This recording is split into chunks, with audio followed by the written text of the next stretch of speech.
चलिए हाय दोस्तों, जैसा कि आप जानते हैं कि क्लास 8 का चैप्टर नंबर 3 का 3.3 हम सॉल्यूशन करने जा रहे हैं। और चलते हैं आपका पास क्वेश्चन। ये कह रहा है can can a quadrilateral A B C D be the parallelogram. आपको चेक करके बताना है कि ये पैरेललोग्राम हो सकता है, आपको रीजन देना है। क्वेश्चन नंबर 3 का है। तो चलिए पहला देख लेते हैं हम क्वेश्चन नंबर 3 का। पहला क्या कर रहा है, angle D B is equal to angle D plus B is equal to 180 degree है। तो डी और प्लस बी, ये जो डी और बी जो है ना 180 डिग्री नहीं हो सकता है। क्यों? क्योंकि ये जो है अपोजिट साइड इक्वल भले हो सकता है लेकिन 180 डिग्री नहीं हो सकता है। ठीक है, तो ये क्या लिखोगे, not equal, not sum of angle D plus angle B is equal to 180 degree. 180 degree sum नहीं होगा। दूसरा रीजन देख लेते हैं। दूसरा कह रहा है कि A B is equal to D C is equal to 8 centimetre. A B is equal to D C is equal to जब 8 सेंटीमीटर है तब A D is equal to 4 centimetre, A D is equal to 4 centimetre, तो A and B C is equal to इतना। तो देखिए opposite side तो इसका equal होता है ना, तो ये 8 है और ये भी 8 है, लेकिन ये कह रहा है कि ये जो है ये है 4, तो ये हो गया 4.4, तो ये भी नहीं हो जाएगा। तब यहाँ पे लिखोगे पैरेललोग्राम हैज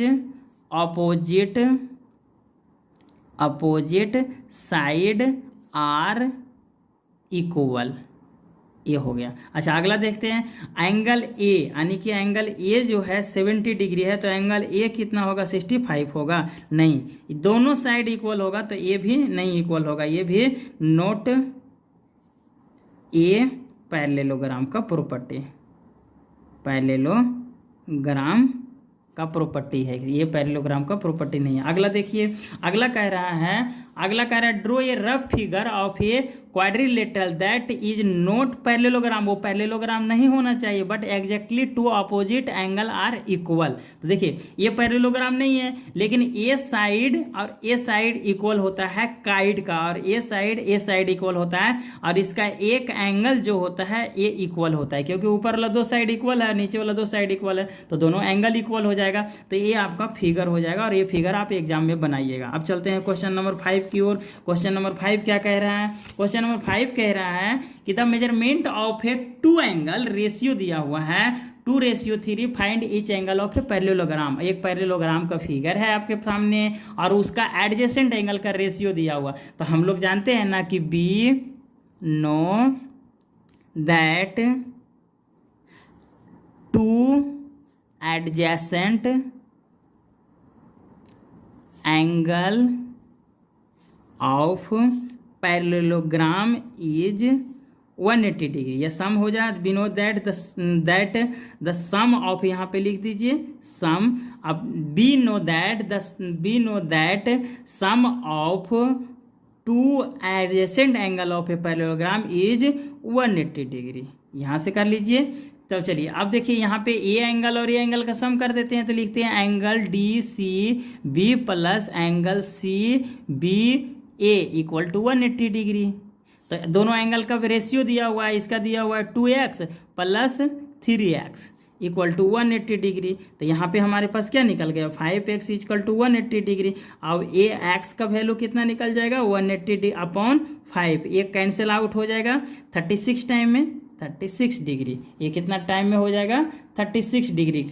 अब चलिए x का वैल्यू आने नहीं, तो 5 3 जा 15 और 3 हुआ, और यहाँ पे था 180 डिग्री यानी कि 6। अब देखिए यहाँ पे इसका जो रेशियो है दिया हुआ 2 और x का तो वैल्यू हमने निकाल दिया, यानी कि 2 × 36 इक्वल टू कितना होगा, 72 डिग्री आ जाएगा। इसका आएगा 3x यानी कि 3 × 36, 6 3 जा 8 और 3 3 9 और प्लस 1 10, 108 डिग्री हो जाएगा दोनों का। आप दोनों का जोड़िएगा तो कितना आएगा, 180 डिग्री आ जाएगा। ये क्वेश्चन नंबर 5 हो गया समाप्त। अब चलते हैं क्वेश्चन नंबर 6 की ओर। 6 कह रहा है 2 adjacent angle of a parallelogram have equal major, find each angle. ये कह रहा है 2 एडजेसेंट एंगल इक्वल है, यानी कि 2 एडजेसेंट, तो यहाँ पे लिख देते हैं we know that the sum of 2 adjacent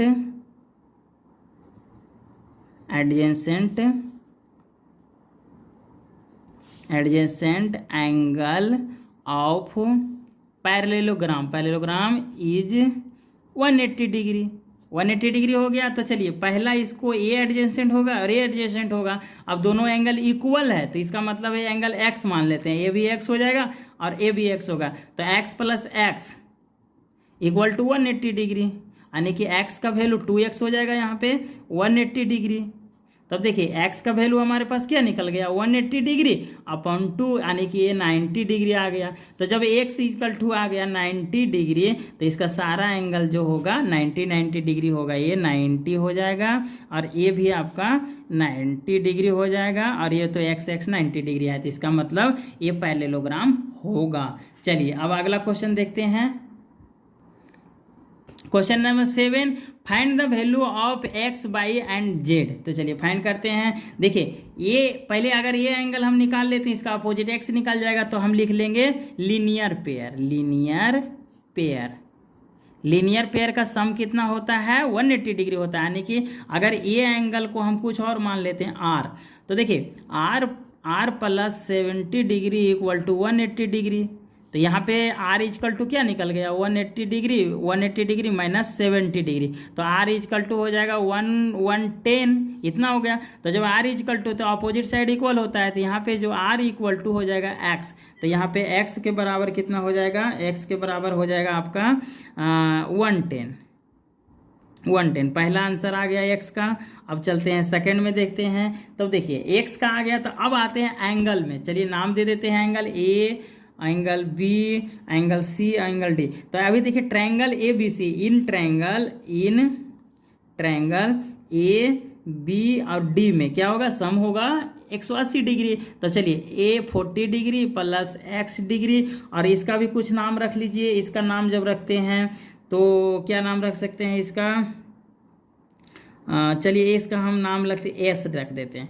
तो 40 degree plus x degree plus s equal to 180 degree, ये निकल गया। तो हमारे पास 40 डिग्री ये मालूम है, एक्स का भी वैल्यू मालूम है, तो यानी कि 40 डिग्री प्लस 110 डिग्री। अच्छा 110 डिग्री हो गया, तो ये कितना हो जाएगा, ये हो जाएगा plus s equal to 10 degree. अब ये हो गया 150, एस इक्वल टू हो जाएगा 180 डिग्री माइनस 150 डिग्री, ये हो जाएगा 180 डिग्री माइनस 150 डिग्री, यानी कि 30 डिग्री आ गया आपका एस। तो एक्स का अल्टरनेट क्या होगा, एस के यहाँ पे लिखिएगा एस का अल्टरनेट एंगल जो होगा जेड होगा। तो यहाँ पे अगर बाई एक्स इजकल टू 30 है तो जेड इजकल टू भी 30 डिग्री होगा। ये सेकंड का आंसर हो गया, सेकंड जेड इजकल टू निकल गया। अब हमको क्या निकालना है, बाई इजकल टू। तो बाई 40 डिग्री है तो बाई इजकल टू हो जाएगा, डायरेक्ट लिख दीजिएगा बाई इजकल टू 40 डिग्री। कैसे, अल्टरनेट एंटेरियर एंगल के प्रॉपर्टी से, इसका अल्टरनेट में वो हो गया। ये हो गया क्वेश्चन नंबर 7 कंप्लीट। अब चलते हैं 9 की ओर। तो 9 ही बहुत इंपॉर्टेंट क्वेश्चन है, 9 का प्रॉपर्टी से बनने वाला क्वेश्चन है। तो चलिए 9 का क्वेश्चन भी बार बार पूछा गया, तो फर्स्ट ए का करते हैं। देखिए opposite side are also equal, तो यहाँ पे अपोजिट साइड इसका दिया हुआ, अपोजिट साइड यहाँ पे है, यहाँ पे लिख देते हैं opposite side S G equal to N U. दोनों इक्वल है तो दोनों का वैल्यू भी इक्वल होगा, यानी कि 3x इक्वल टू 18। तो x इक्वल टू आ जाएगा 18/3 इक्वल टू 6 डिग्री। ये पहला x का वैल्यू आ गया आपके कंप्लीट हो गया। चलिए x का वैल्यू आ गया 6 डिग्री। x का वैल्यू कितना आ गया, 6 डिग्री नहीं होगा, 6 जो भी सेंटीमीटर, यहाँ पे तो कुछ दिया हुआ नहीं है, तो ये हो गया। अब चलते हैं, अब देखिए दूसरा में क्या कह रहा है, 3 बाई माइनस 1 इक्वल टू 26। तो ये उधर जाके ऐड हो जाएगा, यानी कि यहाँ पे हमारे पास बच गया 3 बाई इक्वल टू 27। तो बाई इक्वल टू आ जाएगा 9 डिग्री। 9 3 जो 7 होता है ना, तो ये 9 डिग्री नहीं आएगा, 9 सेंटीमीटर हो गया। अब चलिए यहाँ पे भी देखिए, यहाँ पे प्रॉपर्टी आएगा कि डायगोनल का प्रॉपर्टी आएगा। किसका आएगा, डायगोनल का प्रॉपर्टी आएगा। जब डायगोनल डिवाइड करता है पैरेललोग्राम तो दोनों इक्वल होता है, यानी कि ए और ये डायगोनल इक्वल होगा तो उसका वैल्यू भी इक्वल होगा। तो x plus y equal to 16, ये हो गया पहला इक्वेशन। अब चलिए अगला दूसरा देखते हैं। जब ए डायगनल का भी इक्वल होगा तो y plus 7 equal to 20 degree, तो यहाँ पे आ जाएगा y is equal to 20 degree minus 7 degree, यानी कि y is equal to 13 degree. Degree नहीं है, 13 सेंटीमीटर, कुछ यूनिट तो दिया नहीं है। अब चलिए अगला में देखते हैं। यहाँ पे x का भी वैल्यू निकल गया तो y का वैल्यू निकल जाएगा, y का वैल्यू निकला तो x का निकल जाएगा। तो चलिए y का वैल्यू निकल गया ना, तो x plus 13 y equal to x plus y equal to 16 है, तो x प्लस 13 इक्वल टू 16 ये हो गया, यानी कि x इक्वल टू हो जाएगा 16 माइनस x इक्वल टू कितना हो जाएगा 16 माइनस 13, यानी कि x इक्वल टू 3 सेंटीमीटर। ये आपका आंसर हो गया। चलिए अब आते हैं, अब हम देखते हैं। तो चलिए देख लेते हैं कि कितना होता है इसका। अगर हम इस क्वेश्चन नंबर 9 का अगर हम ए एंगल फाइंड कर लें और ए एंगल फाइंड कर लें तो हमको inside sum of a triangle का प्रॉपर्टी से x का वैल्यू निकल सकता है। तो चलिए अभी देखिए एंगल ए और एंगल ए बराबर है, यहाँ पे एंगल ए और ए बराबर है। कैसे कि इसको अगर हम ढक देते हैं तो देखिए एक पैरेललोग्राम बनता है, ये पैरेललोग्राम बन रहा है। पैरेललोग्राम का ऑपोजिट एंगल जो होता है वो इक्वल होता है, तो ये आ गया 120 डिग्री। अब देखिए वन पैरेललोग्राम ये दोनों है तो पैरेललोग्राम का अल्टरनेट एंगल भी इक्वल होता है, तो ये आ गया 120 डिग्री, ये भी आ गया 120 डिग्री। अब देखिए यहाँ से है ये 70 डिग्री। अब अगर हम इस फिगर को ऐसे ढक दें तो इसका ये तो डायरेक्ट 70 डिग्री मिल गया, यानी कि ये एंगल हो गया 70 डिग्री। चलिए ये 70 है और ये कितना है 120 है। तो अब लीनियर पेयर से देखिएगा, लीनियर पेयर से, लीनियर पेयर क्या कहता है, अगर ये लाइन स्ट्रेट लाइन है तो ये दोनों का सम 180 डिग्री हो जाएगा। तो यहाँ पे क्या हो जाएगा 120 डिग्री प्लस इसको कुछ मान लीजिए जेड मान लेते हैं, जेड इक्वल टू 180 डिग्री, यानी कि z equal to 180 degree minus 120 degree, यानी कि जेड इक्वल टू आ गया 60 डिग्री। अब देखिए ट्रायंगल एक हमारे पास कैसा बन गया, इस टाइप का ट्रायंगल बन गया। ए का वैल्यू है x और इसका वैल्यू हमने निकाला 60 डिग्री और इसका दिया हुआ 70 डिग्री। ये ट्रायंगल, यानी कि हम जो नाम दे देते हैं ए बी और ओ, देखिए A B O, A B और ओ ट्रायंगल का वैल्यू, तो ये वैल्यू निकालना है ना भाई हमको, तो लिख देंगे ना ये ट्रायंगल ए बी ओ क्या हो जाएगा 70 degree plus 60 degree plus x degree equal to 180 degree, और 760 क्या होता है 130 डिग्री, तो 130 degree plus x degree equal to 180 degree. तो x इक्वल टू क्या हो जाएगा, x का जब वैल्यू निकालिएगा तो 180 डिग्री माइनस 130 डिग्री। तो चलिए यहाँ पे x का वैल्यू निकल गया हमारे पास 50 डिग्री और ये आपका फाइनल आंसर आ गया। चलिए अब अगला देखते हैं। अगला क्वेश्चन नंबर 10 क्या कह रहा है, क्वेश्चन नंबर 10 कह रहा है कि बीच of a two side are parallelogram. ये हमारे पास फिगर है कि इसका कौन सा दो साइड है जो पैरेलल है, तो ये हमको तो देखना पड़ेगा। तो देखिए ये दोनों एडजेसेंट एंगल है और एडजेसेंट एंगल का सम कितना होता है 180 डिग्री है, तो यहाँ पे 100 प्लस 80 डिग्री, ये बराबर कितना होना चाहिए 80 डिग्री के बराबर 180 डिग्री, तो इधर भी 180 डिग्री इक्वल टू 180 डिग्री। तो दोनों साइड का है बराबर है, यानी कि ए एडजेसेंट और ए एडजेसेंट का भी 180 डिग्री आएगा और इसका भी 180 डिग्री आएगा, तो यानी कि पैरेलल जो हो गया इसका नाम दे देते हैं ए बी सी डी। तो इसका पैरेलल जो हो जाएगा A B parallel D C हो जाएगा। ये हो गया आपका प्रूफ, फिगर से ही पता चलता है। चलिए अब आते हैं 11th क्वेश्चन में। 11th क्वेश्चन में फाइंड करने के लिए कह रहा है कि फाइंड द एंगल सी, ये एंगल सी, फाइंड क्या एंगल।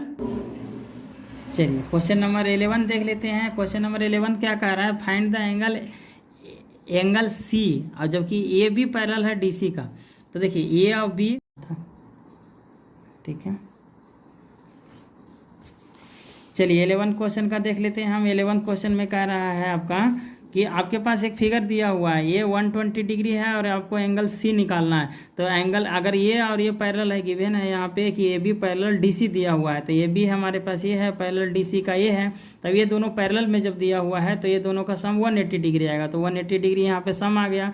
अब angle C plus 120 degree 180 degree हुआ।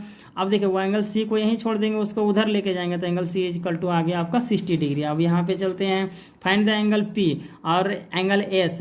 अब जबकि यहाँ पे कंडीशन दिया हुआ है गिवन में, हमारे पास है गिवन गिवन क्या है S P is equal to R Q. तो एस पी जो है हमारे पास ए और ए पैरेलल है, तो ये दोनों का सम कितना हो जाएगा 180 degree. Angle P plus angle 130 degree is equal to 180 degree. Angle P को यहीं छोड़ेंगे, 130 सब्सट्रैक्ट करेंगे, angle P is equal to 50 degree आ जाएगा। तो अब अगला चलते हैं। अगला देखिए, अब ये 90 डिग्री है तो ये भी 90 डिग्री होगा बाई थ्योरम। तो angle S plus angle R equal to 180 degree. Angle S निकालना है, एंगल 90 डिग्री हमको दिया हुआ है, 90 डिग्री यहाँ पे दिया हुआ है, तो 90 उधर जाके सब्सट्रैक्ट हो जाएगा, 90 इसका आंसर आ जाएगा। और ये चैप्टर 3 का हुआ आपका कंप्लीट। चैप्टर 3 का 3.3 कंप्लीट हो गया। चलिए, थैंक यू।